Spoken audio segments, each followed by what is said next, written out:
अस्सलाम वालेकुम and welcome back once again. एक दफ़ा फिर आपको खुशामदीद कहेंगे पीएसएल एडिशन 7 की स्पेशल ट्रांसमिशन में। मेरा नाम मोहम्मद यासिर है। K21 न्यूज़ पर आपके लिए लेकर एक दफ़ा फिर आए हर साल की तरह पीएसएल 7 हमारी जो ट्रांसमिशन है इस दफ़ा का सीज़न उसके हवाले से जनाब, और पिछले भी सारे सीजन हमने कवर किए हैं।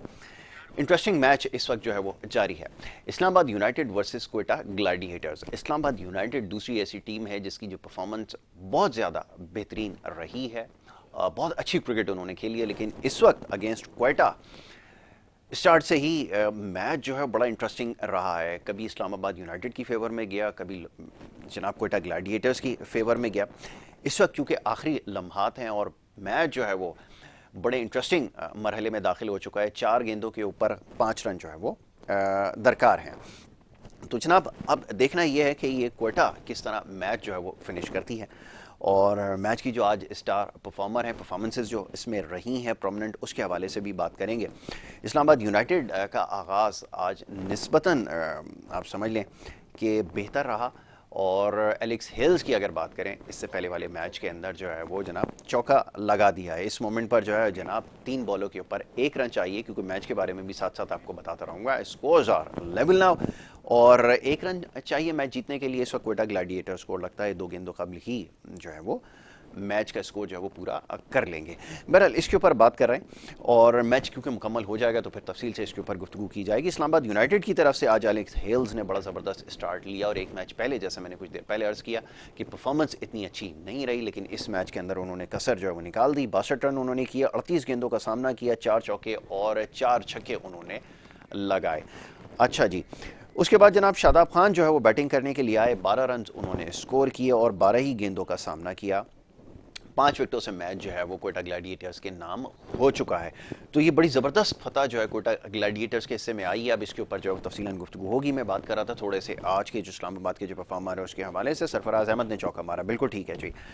अच्छा जी, तो शादाब खान जो है वो बड़ी अच्छी फॉर्म में नज़र आ रहे हैं, लेकिन आज उन्होंने कोई खातिर खा बैटिंग के अंदर परफॉर्मेंस नहीं दिखाई। 12 गेंदों का सामना किया और 12 रन स्कोर किए। उसके बाद आसिफ अली जो इस टूर्नामेंट में अभी तक जो है वो कुछ खास कारकर्दगी जो है वो नहीं दिखा सके हैं, और उन्होंने जो है वो 6 रन स्कोर किया और 7 गेंदों का सामने लगाया, 1 बाउंड्री उन्होंने लगाई। इसके बाद मोहम्मद अखलाक बैटिंग करने के लिए आए, 0 रन पे आउट हो गए। Azam Khan wicket keeper batsman 0 run के ऊपर वो भी रन आउट हो गए।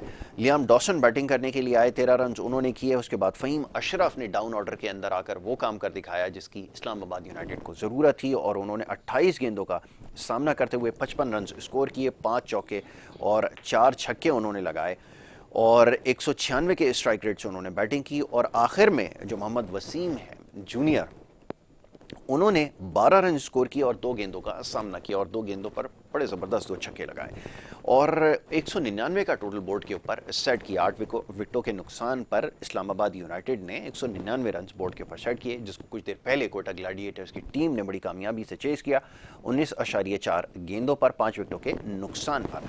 तो जनाब ये मैच का स्कोर रहा है, इसके हवाले से गुफ्तगू होगी, और ख़ासतौर पर आज सरफराज अहमद काफ़ी मुतमईन होंगे।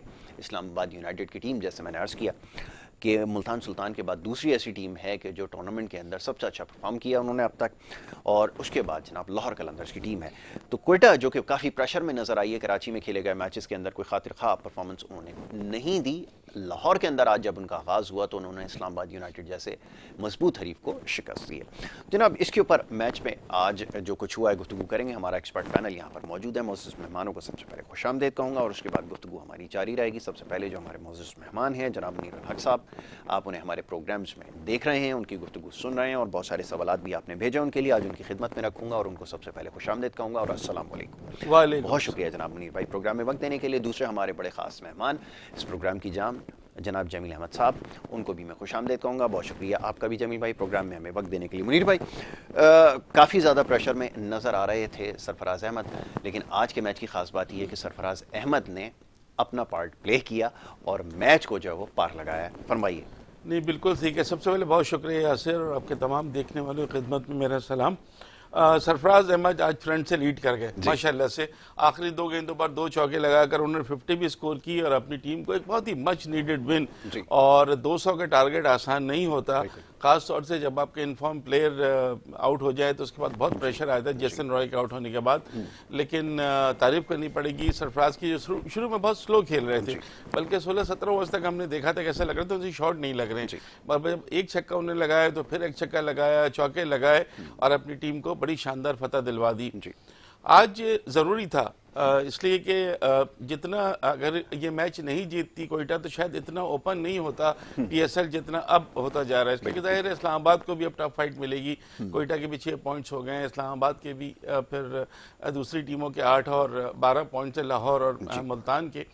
तो आज के मैच से ये हुआ है कि अब एक तो पेशावर ज़ल्मी और कराची किंग्स दोनों के ऊपर प्रेशर होगा क्योंकि कोयटा आगे निकल गया उनसे, तो वो अलग इशू है। आज के मैच पे अगर बात करें यासिर तो 4-5 इनिंग्स बहुत अच्छी थी। अगर हम उनकी बात करें, एलेक्स हेज ने बड़ी शानदार इनिंग्स खेली, बदकिस्मती से रन आउट हो गए।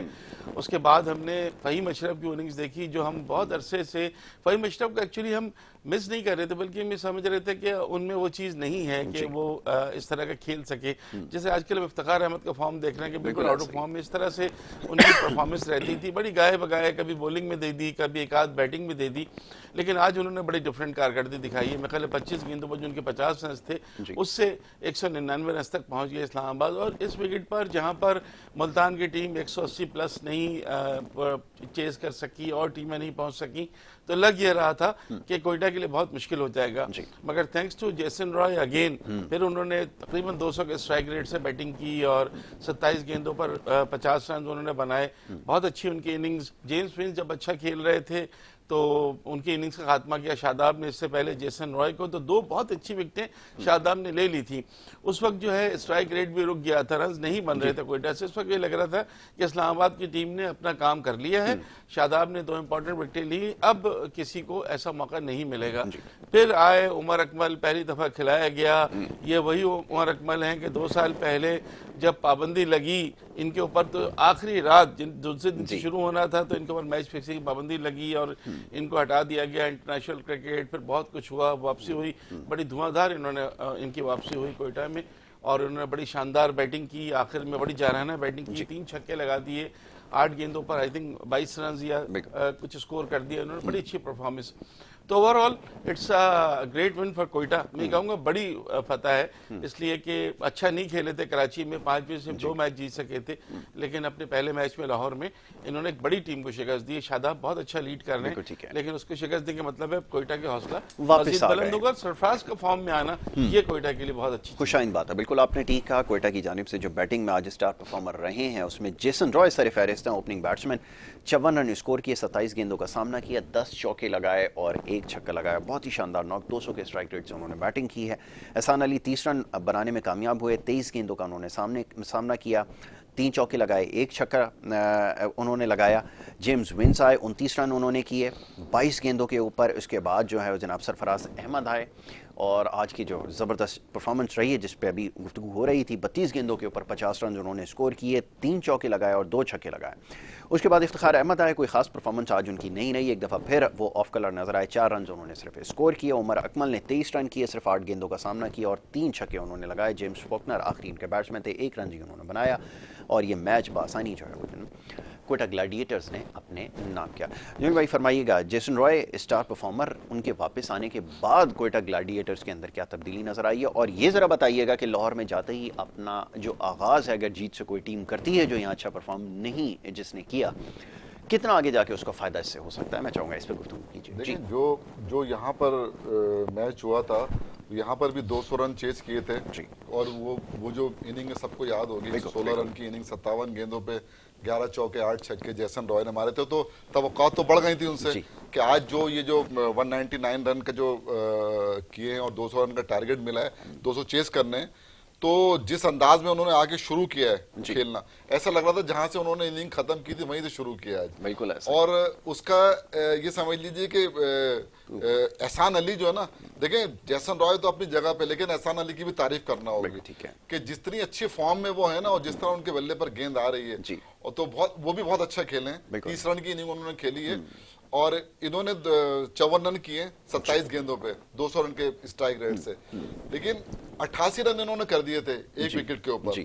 समझे ना, 11 ओवर के अंदर, 11 ओवर्स, तो काफी मतलब। लेकिन उसके बाद जब क्या कहते हैं वो शादाब बॉलिंग करने आए, तो उन्होंने आते ही रिवर्स स्वीप करते हुए जैसन रॉय को जब आउट किया, तो अगले ही ओवर के अंदर जो है ना डॉसन ने जो है वो क्या कहते हैं एहसान अली को लेग बी 4 कर दिया। वहां से जो ना दबाव आ गया इनके, ठीक है। तो उसके बाद खैर जेम्स स्मिथ आए, उन्होंने 29 रन की इनिंग खेली।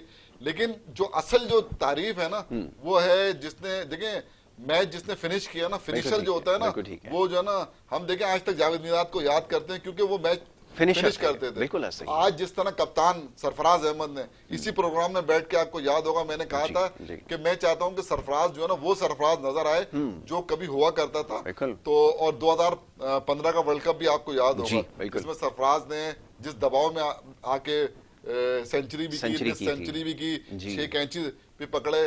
तो ये सारा जो है ना, और आज मुझे सरफराज बिल्कुल वही सरफराज नजर आए, डिफरेंट सरफराज नजर आए और दबाव से बाहर निकलते हुए नजर आए। देखिए एवरेज तो बढ़ गया था, 3 ओवर में 44 रन चाहिए थे, 3 ओवर में आखिर के 44 रन बहुत होते हैं। लेकिन जिस तरह इन्होंने बैटिंग की है, और उमर अकमल की तारीफ करना होगी कि पहला मैच वो खेल रहे थे और जाहिर दबाव तो 12 लीग होता है, लेकिन उन्होंने, उनका भी बड़ा इसमें रोल है कि 8 गेंदों पे 23 रन, 3 छक्के उन्होंने लगाए।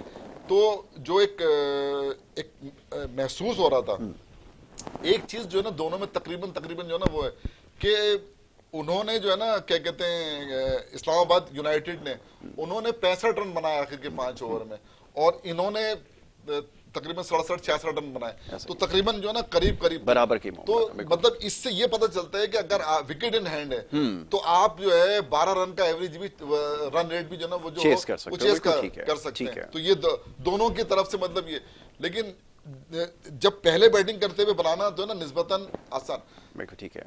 वहां पर मुनीर भाई ने भी बताया जिस तरह इस्लामाबाद यूनाइटेड खेली है, देखें एलेक्स हेल्स तो खैर है ही अच्छा प्लेयर, और जिस तरह वो खेल रहा है ना, जिसकी फॉर्म है वो बहुत, अगर वो रन आउट नहीं होता तो शायद थोड़ा सा रन जो है ना ज्यादा भी हो जाते हैं, लेकिन बहुत जबरदस्त खेले उनके 50 रन जो है। उसके बाद जो असल में 8वें नंबर पर आके जिस अंदाज में जो है क्या कहते हैं फहीम अशरफ ने खेला है, तो जो हम उसको ऑलराउंडर कहते हैं ना, बिल्कुल ठीक है, तो वो आज उन्होंने मतलब जस्टिफाई किया। और मैं कहता हूँ कि मतलब ये जो टोटल यहाँ तक पहुंचा है तो ये उन्हीं की वजह से पहुंचा है, वरना लग नहीं रहा था कि 150-160 रन तक ये जाएंगे, क्योंकि 100 रन पे एक विकेट गिरी थी, 10 ओवर में 100 रन थे, और एक विकेट पहली विकेट गिरी थी, और 109 रन पे 6 विकेटें गिर गई। तो ये 9 रन के अंदर जो 6 विकेटें गिरी है ना, वो उस दबाव में फिर 78 रन की जो है ना पार्टनरशिप हुई है लेएंड डॉसन और क्या कहते हैं फहीम अशरफ, वो 78 रन की पार्टनरशिप ने स्कोर जो है वो यहाँ तक पहुंचाया।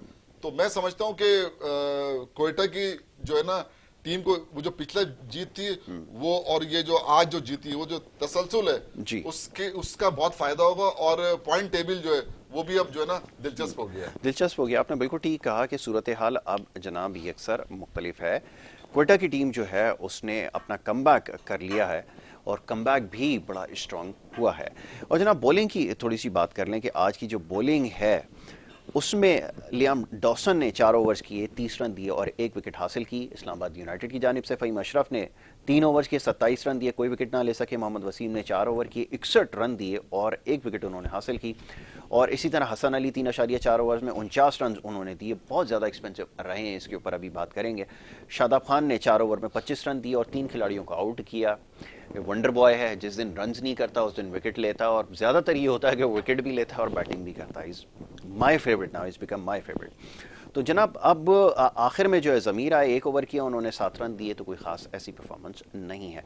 लेकिन जिस तरह कप्तानी की बात हो रही है, जब कप्तान फ्रंट से लीड करता है तो फिर नतीजा ऐसा ही निकलता है। इस्लामाबाद यूनाइटेड के अंदर जो सबसे ख़ास बात है, गो के तमाम ही प्लेयर्स बड़ी ज़बरदस्त एफर्ट कर रहे हैं। आज फहीम अशरफ का दिन था, उन्होंने बड़ा अच्छा बोर्ड के ऊपर टोटल सेट किया, लेकिन कप्तान को देखना होगा, जिस तरह से वो कैप्टनसी कर रहे हैं वो भी हम देख रहे हैं। बात हो रही है शादाब की, जिस तरह बॉलिंग कर रहे हैं वो भी आउटस्टैंडिंग है, चाहे कितना ही प्रेशर क्यों ना हो, विकेट्स निकालने का आर्ट उनके पास है। और बैटिंग में आज वो नहीं कुछ बड़ा स्कोर कर सके, लेकिन इससे पहले जिस तरह की इनिंग्स उन्होंने खेली है वो वाकई ही काबिले तारीफ है। अच्छा जी, इस्लामाबाद यूनाइटेड की बात हो रही थी, थोड़ा सा हम बात करेंगे कोयटा की जानिब से भी जो बॉलिंग है, शाहिद आफरीदी 4 ओवर 27 रन देके 2 विकेटें लेने में आज कामयाब हुए। इससे पहला जो मैच था जिसके अंदर उन्होंने बॉलिंग की थी वो नाइटमेयर उनके लिए साबित हुआ। जेम्स फॉकनर ने 4 ओवर किए 47 रन दिए, 2 विकेटें हासिल की। नसीम शाह ने 4 ओवर किए 43 रन, 1 विकेट। इसके अलावा जो मुदस्सिर हैं उन्होंने 3 ओवर 40 रन और कोई विकेट हासिल नहीं कर सके।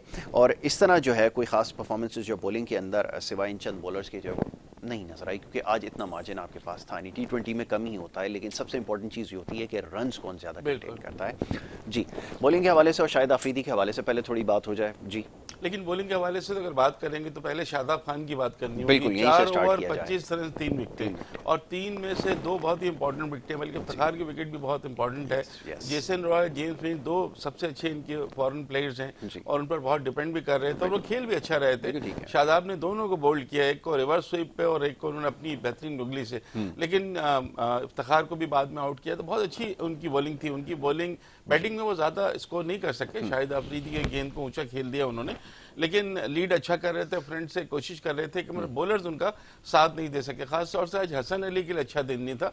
हसन अली की बहुत पिटाई हुई। आज शाहिद आफरीदी ने एक नया रिकॉर्ड बनाया अपने 18 साल करियर में और कहीं मैंने पढ़ा कि 329वां मैच खेल रहे तो पहली दफा उन्होंने ओपन गेंद कराई है, ओपन किया है। तो ये एक उनके लिए एक अच्छी चीज रही और जो पिछले मैच में पिटाई हुई थी उस मैच की कसर उन्होंने उतार दी। 2 विकेटें भी ले गए, 4 ओवर में 27 रन, तो बहुत अच्छी बॉलिंग।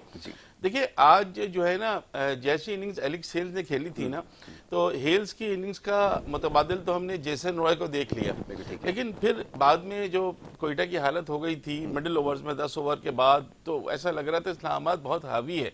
तो वहां पे सब कमेंटेटर ये कह रहे थे कि चले एलेक्स हेल्स की इनिंग्स तो खेल दी जेसन रॉय ने, और फहीम अशरफ की इनिंग्स कौन खेलेगा 25 गेंदों पर 50 वाली।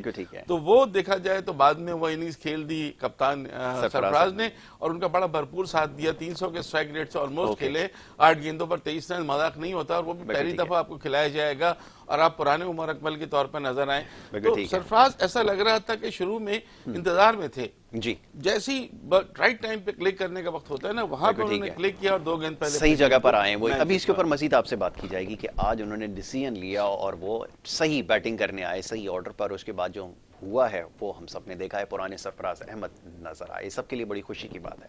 जनाब एक ब्रेक की तरफ जाना होगा, लेकिन ब्रेक से पहले जो हमारे स्पॉन्सर्स हैं उनका मैसेज आपके साथ शेयर करता चलूँ। ला कासा वन मॉल, ये एक ऐसा नाम है जिसको याद रखना है। ख़ास तौर पे ये एक ऐसा नाम है जो नए कारोबार करने वालों के लिए बड़ी अच्छी अपॉर्चुनिटी लेकर आ रहा है। शहर कराची के अंदर Rashid Minhas road, main Rashid Minhas road पर लकी वन मॉल के साथ ये प्रोजेक्ट है। प्रोजेक्ट की सबसे खास बात यह है कि प्रोजेक्ट खुद आपको बिजनेस प्लान भी दे रहा है, जिससे आपका जो रेंट है वो गारंटीड हो जाता है।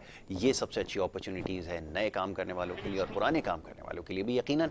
तो जनाब ये नाम आपने याद रखना है, हुसैन मार्केटिंग इसको प्रमोट कर रहे हैं और बहुत बड़ा नाम है रियल एस्टेट के शोबे में। जनाब एक ब्रेक की तरफ जाना होगा, ब्रेक से जब वापस आएंगे तो ये हमारी गुफ्तगू जारी रहेगी और कुछ मामलात हैं और ख़ासतौर पे जो वेटरन क्रिकेटर हैं शाहिद आफरीदी, उनकी परफॉर्मेंस के हवाले से भी बात होना बाकी है। मजीद और परफॉर्मेंसेस के हवाले से गुफ्तगू होगी। ब्रेक से वापस आएंगे तो सिलसिला जारी रखेंगे। आप देखते हैं हमारा प्रोग्राम।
लगा दें थोड़ा सा।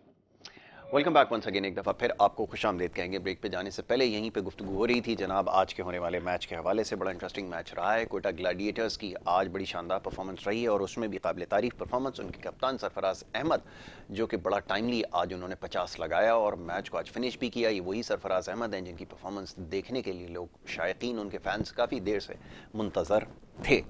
तो जनाब अब थोड़ी सी बात होगी बॉलिंग के हवाले से। इससे पहले भी हम बॉलिंग के हवाले से बात कर चुके हैं, मुख्तसरन इसके ऊपर गुफ्तगू करेंगे। आने वाला मैच, क्योंकि अब कराची का मैच होने जा रहा है इसके बाद, और इसके बाद से मतलब यानी कि आने वाले दिन। तो जनाब अब बॉलिंग के हवाले से थोड़ी बात हो जाए। शाहिद आफरीदी पिछले मैच में काफ़ी प्रेशर में थे, काफ़ी ज़्यादा उनके ऊपर तनकीद भी हुई। काफ़ी सीजनल प्लेयर हैं, आपने जैसे बताया कि एक बड़े तवील अरसे के बाद पहला ये मौका था उन्होंने स्टार्ट लिया। इसका भी क्रेडिट जो है वैसे जाता कप्तान को ही है कि उसने बॉलर को सही अपने कैसे इस्तेमाल करना है, क्योंकि वो जानते थे कि इससे पहले मैच में बहुत ज़्यादा पिटाई लग चुकी है, लेकिन उसके बाद भी इतना मुश्किल फैसला। क्या कहेंगे? बिल्कुल सही है। देखें, ये कप्तान को क्रेडिट जाता है, इसमें कोई शक नहीं है। जिस तरह हमने देखा था कि लाहौर कलंदर ने जमान खान से आखिरी ओवर कराया था, जहां 12 रन चाहिए थे, उन्होंने सिर्फ 3 रन दिए थे। तो इस तरह का ये भी, जब उनको पता है कि वो 55 रन और कितने रन उन्होंने दे दिए थे पिछले मैच में, और आजम खान जो उनके बिल्कुल बच्चों की जगह है, बल्कि उनके करियर के बाद, करियर के बिल्कुल अवाइल जब उनका था उस वक्त उनकी पैदाइश हुई थी, तो उस हवाले से अगर देखा जाए तो बड़ा एक फैसला था। लेकिन आफरीदी ने अपना काम कर दिया, 27 रन बनाए, 27 रन दिए और 2 खिलाड़ियों को उन्होंने आउट भी कर दिया।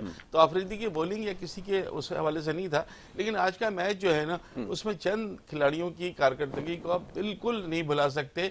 और इतना फाइटिंग मैच था, आखिर तक पता नहीं था आपको क्या होने वाला है, कुछ भी हो सकता था। तो बहुत अच्छा मैच था, जिसकी बहुत अरसे से इंतजार होता है। ऐसे मैचेस जो है ना, टूर्नामेंट को दिलचस्प बनाते हैं। और जो सबसे बड़ी की चीज हुई है ना कि अब चौथी टीम कौन सी होगी, उसके लिए 3 टीमों में मुकाबला हो गया। इस्लामाबाद के भी 6 पॉइंट्स हो गए, लाहौर कोयटा के भी 6 पॉइंट्स हो गए, और अब पेशावर ज़ल्मी के ऊपर बहुत प्रेशर है, 4 पॉइंट्स। उसको अगर कल वो कराची को हरा देती तो ठीक है, अदरवाइज नहीं तो फिर उसको भी बहुत डिफिकल्ट। गुफ्तगू जारी रखते हैं। विनिंग मोमेंट आज का देखना होगा, और ये जो विनिंग मोमेंट है ये आपके लिए लेकर आए हम कैडबरी डेयरी मिल्क की जानिब से। दिखाइए जी। In the serve, it wasn't to be. Yeah, we're around everybody on the one to go. Sarfraz on strike. That's it. And that's that. And that is that. Take a bow, captain. That is an astonishing innings under pressure. He has played so fantastic, बड़ी ज़बरदस्त shot उन्होंने लगाई है। और सबसे important चीज़ ये कि आज बड़े अरसे के बाद हमने देखा, नेट्स में तो हम देख ही रहे थे बड़ी अच्छी बैटिंग कर रहे थे, गेंद भी बल्ले पर आ रहा था, और आज यहाँ उन्होंने बिल्कुल सही फिनिश किया और टाइमली फिनिश किया। तो इनमें मुख्तसरन और थोड़ी सी इसके ऊपर बात हो जाए, फिर आने वाले मैच के हवाले से बात करेंगे। जैसा भी बात हो रही थी कि बॉलिंग आज काम कर गई, लेकिन ये कि अब आखिरी के 5 ओवर बड़े दिलचस्प हो गए। ये पहली दफ़ा हम देख रहे हैं कि जो आप समझ लें कि आखिर के जो 5 ओवर्स हैं वो बड़े डिसाइसिव हैं। वहां आपको कोई प्लान लेकर जाना है। यहाँ पर 2 के स्टार्ट अच्छा था, लेकिन आखिर के जो 5 ओवर्स है मैच उसमें तब्दील हुआ है। क्या कहेंगे? नहीं, सही बात है बिल्कुल। अगर आप देखते हैं ना, तो आज का जो मैच था ना, उसके अंदर टॉस जो है ना वो सरफराज ने जीता था। इससे पहले जो 2 मैच हुए हैं लाहौर के अंदर, वो टॉस जीत के उन्होंने फील्डिंग की। अच्छा, सरफराज ने भी टॉस जीत के फील्डिंग की, तो वो जो टॉस जीत के फील्डिंग की थी वो फैसले गलत थे दोनों, और वो बाद में जो है वो रन चेज नहीं हो सके। तो जब मैच स्टार्ट हुआ तो ये बात जो है की जा रही थी, और कमेंटेटर ये बात कर रहे थे कि यार टॉस जीत के इन्होंने मतलब ये फैसला, जबकि 2 मैच ऐसे हुए हैं।